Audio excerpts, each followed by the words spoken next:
Hey, I'm here. We're very late. I guess I should text people. Live chat is accusing me of lounging in the pool. I was at a call. I just didn't realize what time it was. I'll have you know, it was Clara's fault. And those of you who know, you know.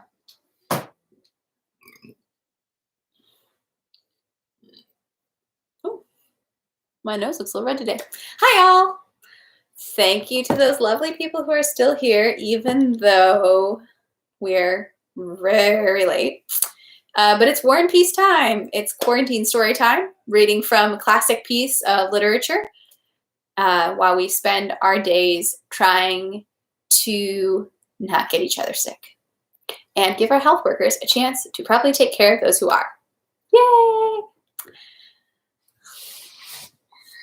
Okay, Mom. Judgment much?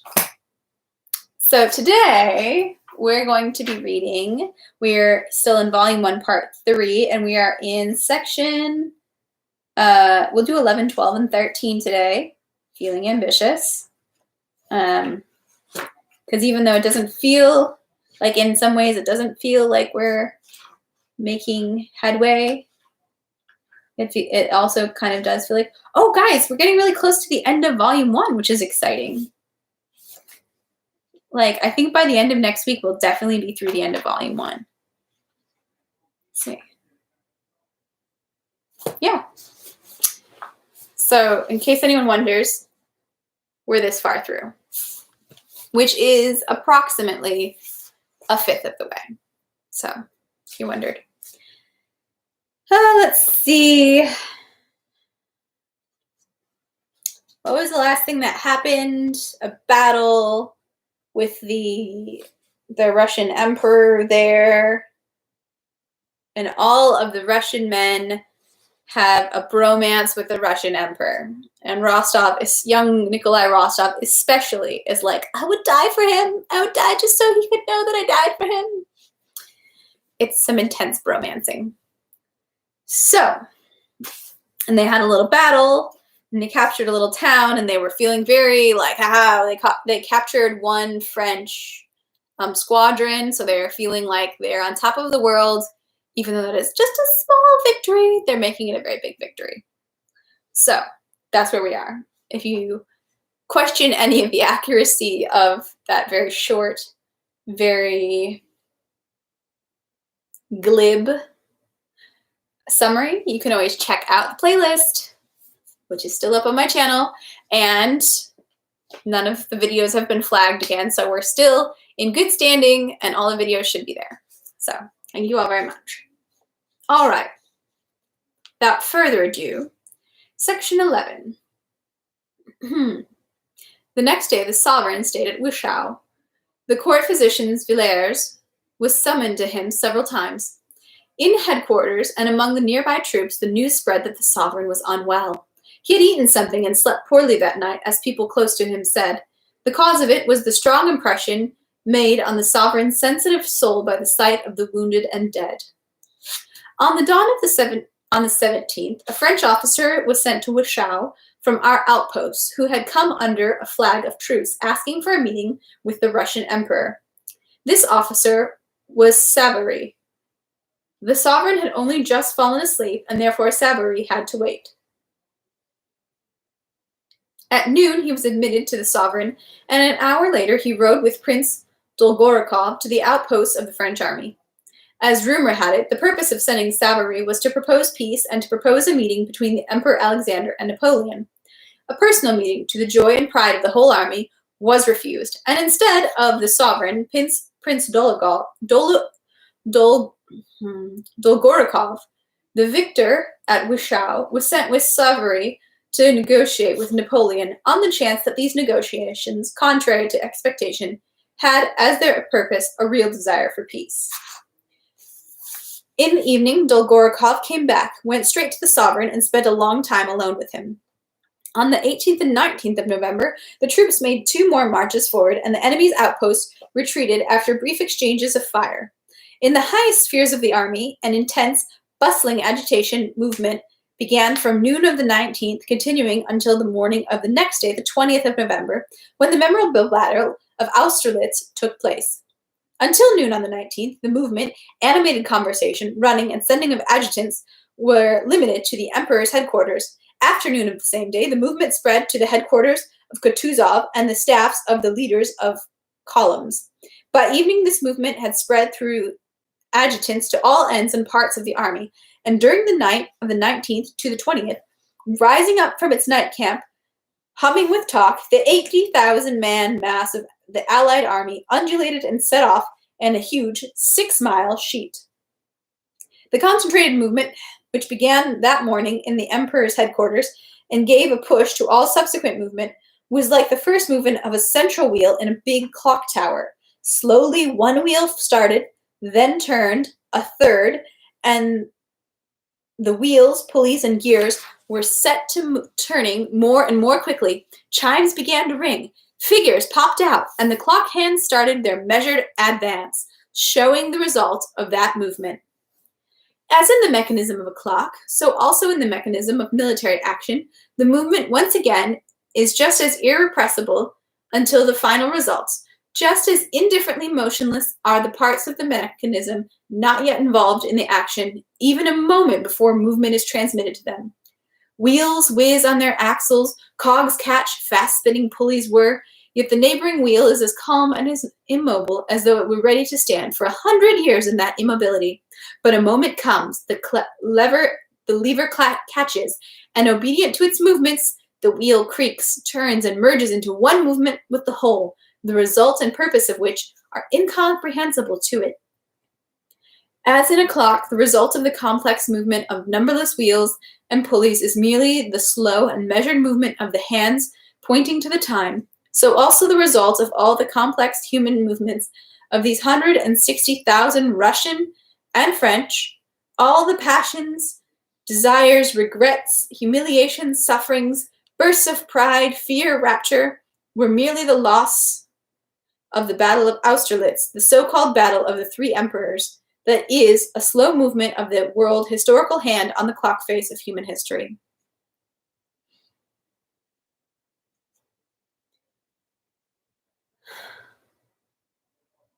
Prince Andrei was on duty that day, and constantly by the commander-in-chief. After 5 in the evening, Kutuzov came to the emperor's headquarters, and having spent a short time with the sovereign, went to see the Grand Marshal of the court, Count Tolstoy. Bolkonsky made use of this time to go to Dolgorukov and find out the details of the action. Prince Andrei sensed that Kutuzov was upset and displeased about something, and that there was displeasure with him at headquarters, and that all the persons of the imperial headquarters used with him the tone of people who knew something that others did not, and therefore he wanted to talk with Dolgorukov. Well, greetings, mon cher, said Dolgorukov, who was having tea with Bilibin. The fete is tomorrow. How's your old man? In a bad humor? I wouldn't say he's in a bad humor, but it seems he'd like to be heard. He was heard at the Council of War, and will be heard when he talks to the point. But to drag our feet and wait for something now, when Bonaparte is afraid of a general battle more than anything, is impossible. So you saw him, asked Prince Andrei. Well, what is Bonaparte like? What impression did he make on you? Yes, I saw him, and became convinced that he is afraid of a general battle more than anything in the world, Dolgorukov repeated, obviously cherishing this overall conclusion which he had come to after his meeting with Napoleon. If he wasn't afraid of a battle, what would make him ask for this meeting, conduct negotiations, and above all, retreat, when retreat is so contrary to his whole method of conducting war? Believe me, he's afraid of a general battle. His hour has come, that I can tell you. But tell me, how is he? What's he like? Prince Andrei asked again. He's a man in a grey frock coat who wished very much that I would say Your Majesty to him, but to his regret did not receive any titles from me. That's what he's like, and nothing more. Dolgorukov replied, glancing at Bilibin with a smile. Despite my full respect for old Kutuzov, he went on, what good ones we'd all be, waiting for something and giving him a chance to escape or trick us. Whereas now he's certainly in our hands. No, we mustn't forget Suvorov and his rules. Don't put yourself in a position to be attacked, but attack yourself. Believe me, in war, the energy of young men often points to a surer way than all the experience of the old cunctators. Cunctators. Never heard that word. But in what position are we going to attack him? I was at the outpost today, and it is impossible to tell precisely where he's camped with his main forces, said Prince Andrei. He wanted to explain to Dolgorukov the plan of attack he had worked out for himself. Oh, that makes no difference at all, Dolgorukov began speaking quickly, getting up and unfolding a map at the table. All the possibilities have been foreseen. If he's camped by Brunn, and Prince Dolgorukov quickly and vaguely recounted Weyrother's plan for a flanking movement. Prince Andrei started to object and demonstrate his own plan, which might have been just as good as Weyrother's, but had the shortcoming that Weyrother's had already been approved. As soon as Prince Andrei began to demonstrate the disadvantages of the latter and the advantages of his own, Prince Dolgorukov stopped listening to him and gazed absent-mindedly not at the map but at Prince Andrei's face. Anyhow, there'll be a council of war at Kutuzov's today. You can speak all this out there, said Dolgorukov. I'll do just that, said Prince Andrei, stepping away from the map. What are you worrying about, gentlemen? Asked Bilibin, who up to then had been listening to their conversation with a merry smile and was now obviously going to come out with a quip. Whether there's victory or defeat tomorrow, the glory of the Russian arms is assured. Besides your Kutuzov, there's not a single Russian leader of a column. The leaders are Herr General Wimpfen, le Comte de Langeron, le Prince de Liechtenstein, le Prince de Hohenlohe, and enfin Prish et ainsi de suite, comme tous les noms polonais.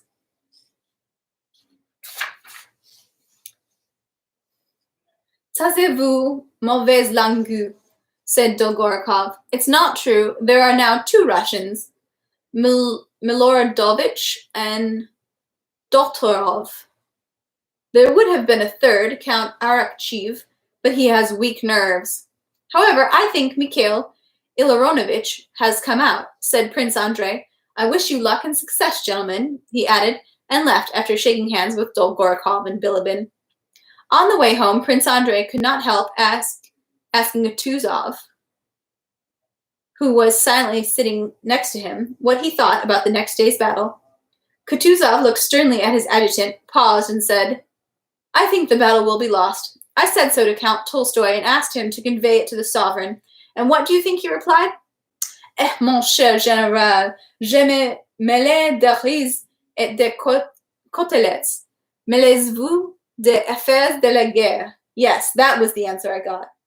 Which meant, ah, my dear general, I'm involved in rice and cutlets. Involve yourself in matters of war. Weird. Anyways, section 12. After 9 in the evening, Weyrother moved with his plans to Kutuzov's quarters, where a council of war was called. All the leaders of the columns were summoned to the commander-in-chief, and apart from Bagration, who refused to come, they all arrived at the appointed time.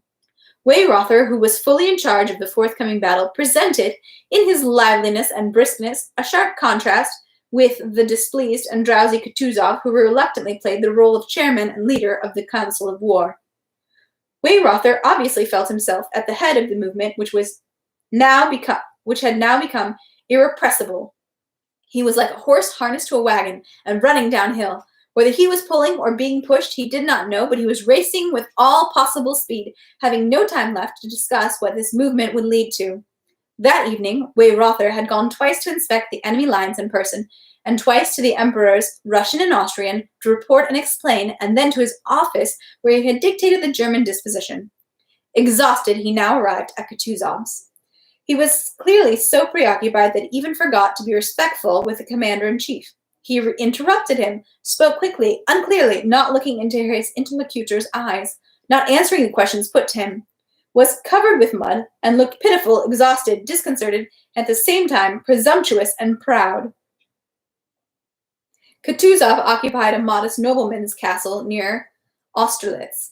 In the big drawing room turned into the commander-in-chief's office, were gathered Kutuzov himself, Weyrother, and the members of the council of war. They were having tea. They were only waiting for Prince Bagration in order to begin the council of war. Finally, after 7 o'clock, Prince Bagration's orderly officer arrived with the news that the prince could not be there. Prince Andrei came in to report that to the commander-in-chief, and availing himself of the permission given him earlier by Kutuzov to be present at the council, remained in the room. "Since Prince Bagration won't be coming, we can begin," said Weyrother, hurriedly getting up from his place and approaching the table on which an enormous map of the environs of Brunn was spread. Kutuzov, in an unbuttoned uniform, from which his fat neck, as if released, poured out over the collar, was sitting in a Voltaire armchair, his pudgy old man hands placed symmetrically on the 2 armrests, and was almost asleep. At the sound of Weyrother's voice, he opened his one eye with effort. Yes, please, or it will get late," he said, and nodding his head, lowered it again and closed his eye. If the members of the council at first thought Kutuzov was pretending to sleep, the sounds of his nose produced during the reading that followed proved that for the commander-in-chief at that moment, the point of the matter was something far more important than a wish to show his contempt for the disposition or for anything at all. The point of the matter was to satisfy the irresistible human need for sleep.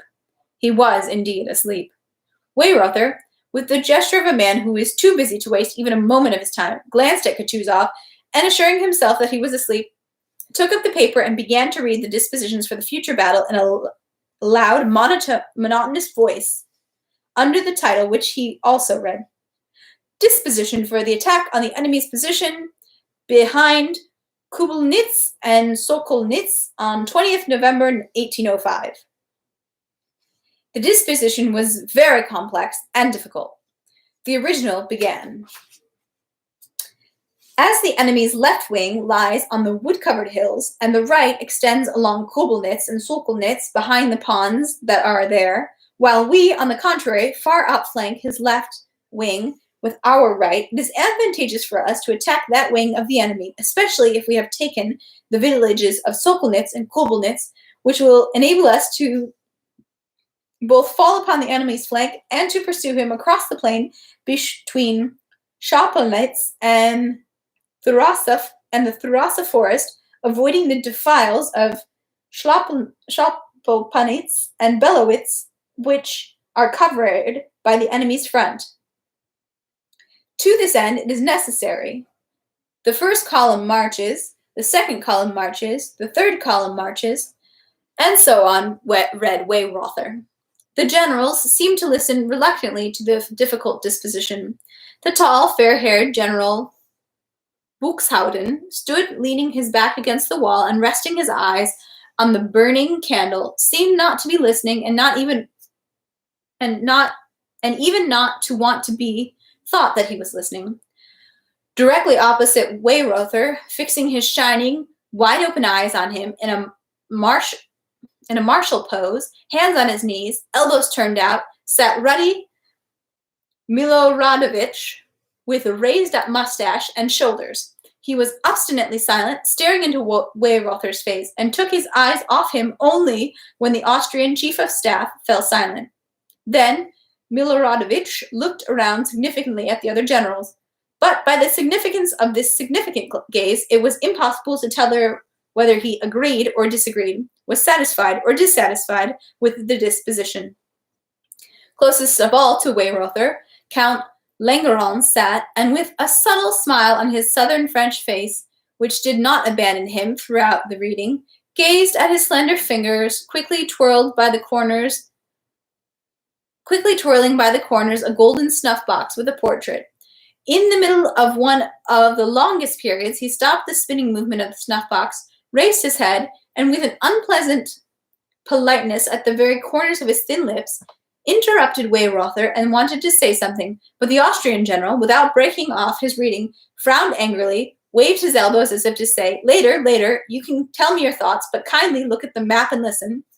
Langeron looked up with an expression of perplexity, glanced at Miloradovich as if seeking an explanation, but meeting Miloradovich's significant gaze, which signified nothing, he sadly lowered his eyes and began twirling the snuff-box. "Un leçon de géographie," he said, as if to himself, but loudly enough to be heard.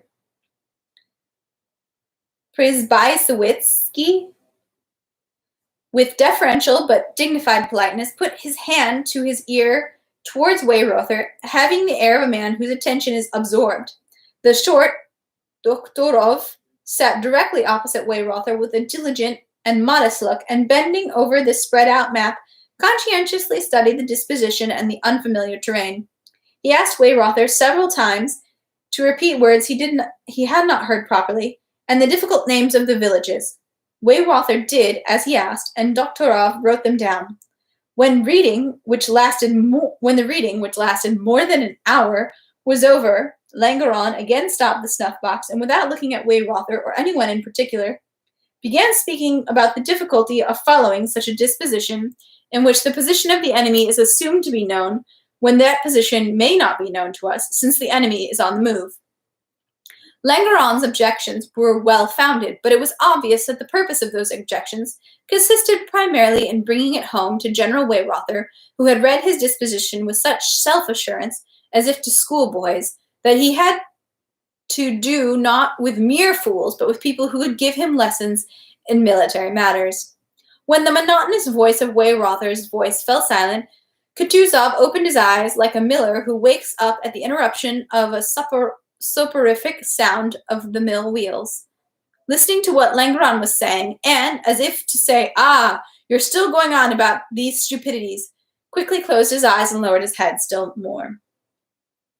Trying to offend Weyrother as stingingly as he could in his amour-propre as a military author, Langeron demonstrated that Bonaparte could easily attack instead of being attacked, and thereby make this disposition totally useless.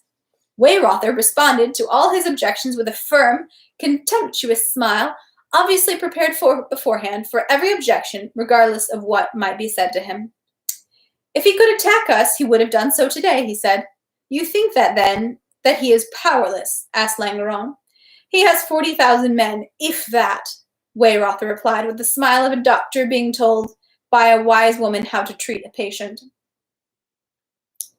"In that case, he's going to his destruction by waiting for our attack," Langeron said with a subtle, ironic smile, again glancing for support at Miloradovich, who was nearest to him. But at that moment, Miloradovich was obviously thinking least of all of what the generals were arguing about. "Ma foi," he said, "tomorrow we'll see it all on the battlefield." Weyrother again smiled that same ironic smile which said that, to him, it was ridiculous and strange to meet objections from Russian generals and prove that of which he was not only all too well assured himself, but of which he had assured the two emperors. "The enemy has put out his fires, and a continual noise is heard from his camp," he said. "What does that mean? Either he's retreating, which is the one thing we should fear, or he is changing position." He smiled. "But even if he takes up a position in Theruasa, he is only saving us a great deal of trouble, and all orders, to the smallest detail, remain the same." "But how is that?" said Prince Andrei, who had already been waiting a long time for a chance to express his doubts. Kutuzov woke up, cleared his throat loudly, and gazed around at the generals. "Gentlemen, the disposition for tomorrow, for today even, because it's already past 12, cannot be changed," he said. "You have heard it, and we will all do our duty. And there's nothing more important before a battle," he paused, "than a good night's sleep." He made as if to rise. The generals bowed and withdrew. It was already past midnight. Prince Andrei left. The council of war, at which Prince Andrei had not managed to speak out his opinion as he had hoped to, left him in a vague and disturbing impression. Who was right, Dolgorukov and Weyrother, or Kutuzov and Langeron, and the others who did not approve of the plan of attack? He did not know. But was it really impossible for Kutuzov to speak his mind directly to the sovereign? Can it really not be done otherwise? Can it really be that, for court and personal considerations, tens of thousands of lives must be risked, and my life, he thought. Yes, I may very well be killed tomorrow, he thought. And suddenly, with that thought of death, a whole series of the most remote and most soul-felt memories arose in his imagination. He remembered his last farewell from his father and his wife.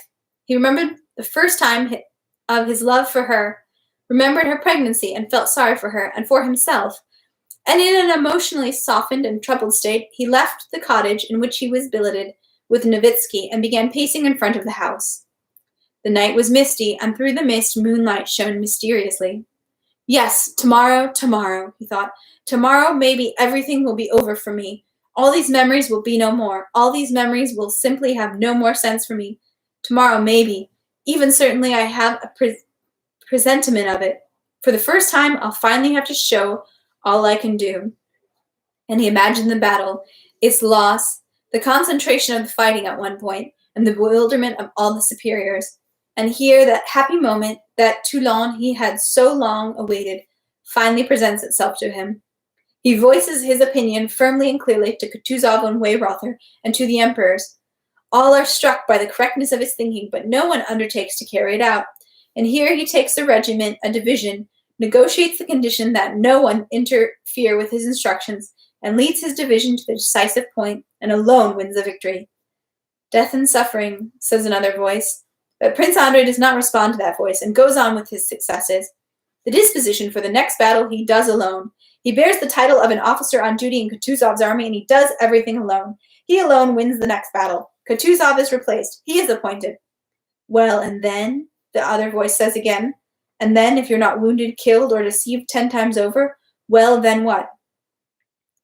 Well, then, Prince Andrei answers himself, I don't know what will happen. I don't want to know, and I can't know. But if I want this, want glory, want to be known to people, want to be loved by them, it's not my fault that I want it. It's the only thing I want. The only thing I live for. Yes, the only thing. I'll never tell it to anyone, but my God. And what am I to do if I love nothing except glory, except people's love? Death, wounds, loss of family, nothing frightens me. And however near and dear many people are to me, my father, my sister, my wife, the dearest people to me, but however terrible and unnatural it seems, I give them all now for a moment of glory, of triumph over people, for love from people I don't know and will never know, for the love of these people here, he thought, listening to the talk in Kutuzov's yard. From Kutuzov's yard came the voices of orderlies preparing to sleep. One voice, probably of a coachman who was teasing Kutuzov's old cook, whom Prince Andrei knew, and whose name was Titus, said, Titus! Hey, Titus! Well, replied the old man. Titus, don't bite us, said the joker. Pah, go to the devil, a voice cried, drowned out by the guffawing of the orderlies and servants. And still the only thing I love and cherish is triumph over all of them. I cherish that mysterious power and glory hovering over me here in the midst. Section 13. That night, Rostov was on the picket line with his platoon forward of Bagration's detachment. His hussars were scattered in pairs along the line. He himself rode the line on horseback, trying to fight off the sleep that was irresistibly overcoming him. Behind him he could see the immense expanse of our army's campfires burning dimly in the mist. Ahead of him was misty darkness. However much Rostov peered into this misty distance, he saw nothing. Now some grayish, some blackish shape seemed to appear.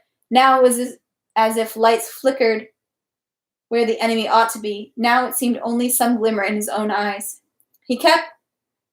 His eyes kept closing, and in his imagination the sovereign appeared, then Denisov, then Moscow memories, and he hurriedly opened his eyes again, and saw close in front of him the head and ears of the horse he was riding. Sometimes the black figures of hussars, when he came within 6 paces of them, and in the distance the same misty darkness. Why not? It might well be, thought Rostov, that the sovereign, meeting me, gives me some assignment, saying as to any officer, go and find out what's there. There are many stories about how he got to know some officer quite by chance and attached him to himself. And what if he attached me to himself? Oh, how I'd protect him, how I'd tell him the whole truth, how I'd expose the deceivers. And so as to picture vividly to himself his love and devotion for the sovereign, he pictured to himself an enemy or a deceitful German whom he delighted not only in killing, but in slapping in the face before the sovereign's eyes. Suddenly a distant cry aroused Rostov. He gave a start and opened his eyes. Where am I? Ah, yes, in the line. Watchword and password, Shaft, Olmutz. How vexing that our squadron will be in reserve tomorrow, he thought. I'll ask to be sent into the action. That may be the only chance I'll get to see the sovereign. Yes, it's not long now till we're relieved.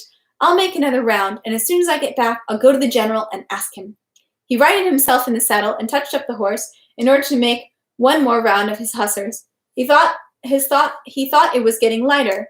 To the left he could see a sloping, lit-up hillside, and across it, from it, a black knoll that seemed steep as a wall. On this knoll was a white spot that Rostov could not make sense of. Was it a moonlit clearing in the woods, or some leftover snow, or some white houses? It seemed to him that something was moving on the white spot. It must be snow, that spot. A spot, Tash, thought Rostov. Tash or no Tash. Natasha, my sister, dark eyes. Natashka. She'll be so surprised when I tell her how I saw the sovereign. Natashka. Take the Tashka. Keep to your right, Your Honor, there's bushes here, said the voice of a hussar whom Rostov, falling asleep, was riding past. Rostov suddenly raised his head, which had already drooped to his horse's mane, and stopped beside the hussar. A young, childish sleep was irresistibly coming over him. But what was I thinking? I mustn't forget. How am I going to speak with the sovereign? No, not that. That's for tomorrow. Yes. Natashka, attack. Attack. Who? Hussars. Whose hussars? The hussars you saw ride down the boulevard. Remember, just across from the Guryev road. Old man Guryev. Nice fellow, Denisov, but that's all trifles. The main thing now is that the sovereign's here. How he looked at me, and he wanted to say something, but he didn't dare. No, it wasn't I who didn't dare. But that's all trifles. The main thing is not to forget that I was thinking of something important. Yes. Natashka, attack. Yes, that's good. And again his head dropped to the horse's neck. Suddenly it seemed to him that he was being shot at. What? Cut them down. What? Said Rostov, coming to his senses. The moment he opened his eyes, Rostov heard ahead of him, where the enemy was, the drawn-out cries of thousands of voices. His horse and the hussars, who was standing next to him, pricked up their ears at these cries. In the place where the cries came from, a little fire flared up and went out, then another. Then all around the line of French troops on the hill, fires flared up and the cries grew louder and louder. Rostov heard the sounds of the French words, but could not make them out. Too many voices were shouting. All that was heard was, "Ah!" and "Arr!" "What is it? What do you think?" Rostov turned to the hussar standing beside him. "Is it from the enemy?" The hussar did not reply. "What, don't you hear it?" Rostov asked again, after waiting some time for a reply. "Who knows, Your Honor?" the hussar replied reluctantly. "By the place, it should be the enemy," Rostov repeated. "Maybe him, and maybe just so," the hussar said. "A night thing. Easy now," he cried to his horse, who was stirring under him. Rostov's horse was also restive, stamping its foot on the frozen ground, listening to the sounds and looking at the fires. The cries of the voices grew louder and louder and merged into a general clamor that only an army of several thousand could produce. The light spread more and more, probably along the line of the French camp. Rostov was no longer sleepy. The cheerful, triumphant cries from the enemy army had an exhilarating effect on him. Rostov could now hear clearly, "Vive l'Empereur! It's nearby. Must be across the stream," he said to the hussar standing beside him. The hussar only sighed, making no reply, and clearing his throat angrily. Down the line of hussars, the hoofbeats of a trotting horse was heard, and suddenly, out of the night mist, looking like a large element, emerged the figure of a hussar sergeant. "This general's, Your Honor," said the sergeant, riding up to Rostov. Rostov, still looking towards the fires and cries, rode with the sergeant to meet several horsemen who were riding along the line. One was on a white horse. Prince Bagration and Prince Dolgorukov, with their adjutants, had ridden out to look at the strange phenomenon of the fires and the cries in the enemy army. Rostov, riding up to Bagration, reported to him and joined the adjutants, trying to hear what the generals were saying. "Believe me," said Prince Dolgorukov, addressing Bagration, "this is nothing but a ruse. He has retreated and has ordered the rear guard to light fires and make noise in order to deceive us." "Hardly," said Prince Bagration. "I saw them on that knoll this evening. If they had left, they would have pulled out from there as well. Officer," Prince Bagration turned to Rostov, "are his pickets still posted there?" "This evening they were, but now I can't tell, Your Excellency. Give the order and I'll go there with my hussars," said Rostov.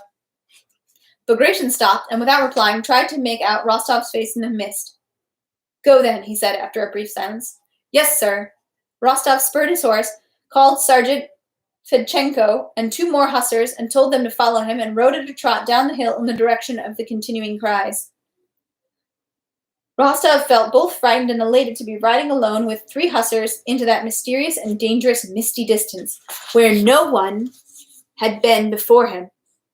Bagration shouted to him from above not to go beyond the brook, but Rostov pretended not to hear his words, and without stopping rode further and further on, constantly making mistakes, taking bushes for trees and hollows for people, and constantly explaining his mistakes to himself. Having trotted down the hill, he no longer saw either our own or the enemy's fires, but he heard the cries of the French more loudly and clearly. In the bottom he saw before him something like a stream, but when he reached it, he recognized it as a trodden road. Coming out onto the road, he reined in his horse, undecided whether to follow it or to cross and ride over the black field up the hillside. To ride along the road, which stood out lighter in the mist, was less dangerous because he could see people better. "Follow me," he said, crossed the road, and began to gallop up the hill to the place where the French pickets had been posted in the evening. "There he is, Your Honor," one of the hussars said behind him.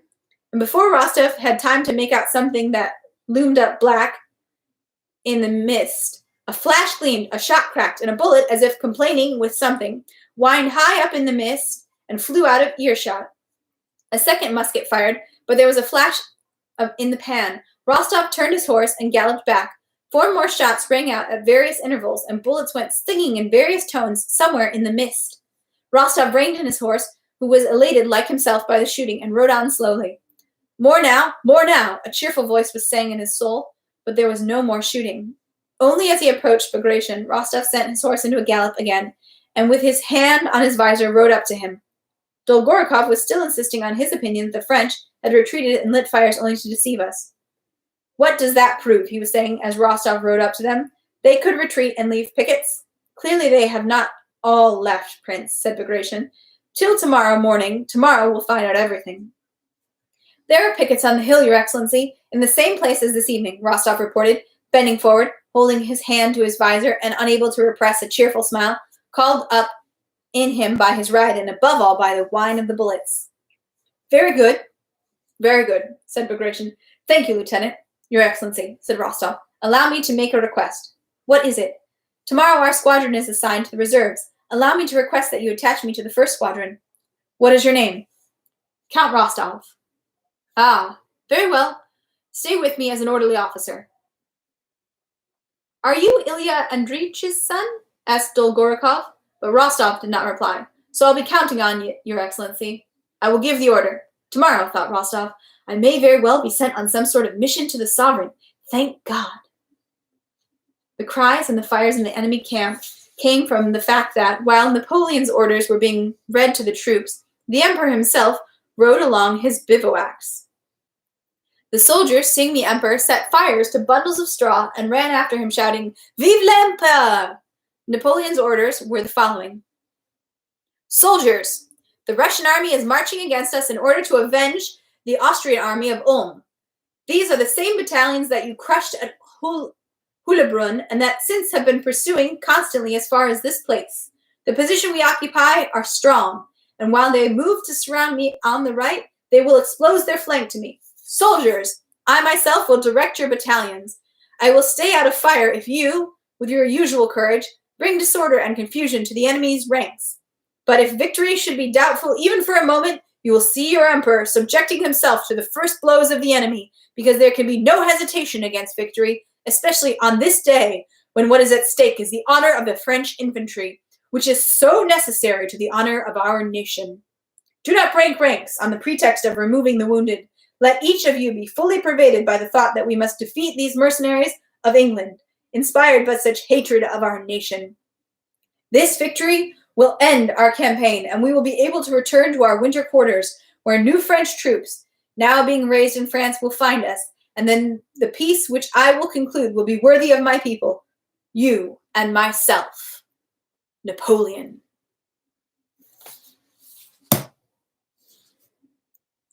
And that is the reading for today.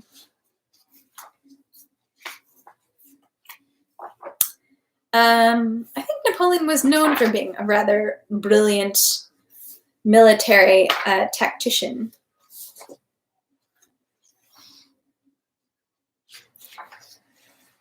I don't see this going well for our boys in the Russian front. And Nikolai Rostov, he's such a ignorant little pup. Poor kid, he was falling asleep in the saddle. That's like, I mean, it's tough. So there we have it, folks. That is our week. We will be back on Monday, hopefully at 3 o'clock. Oh, wait, no, Monday's a holiday.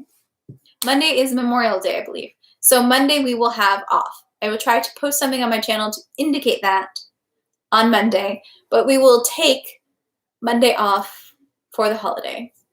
I think that seems fair.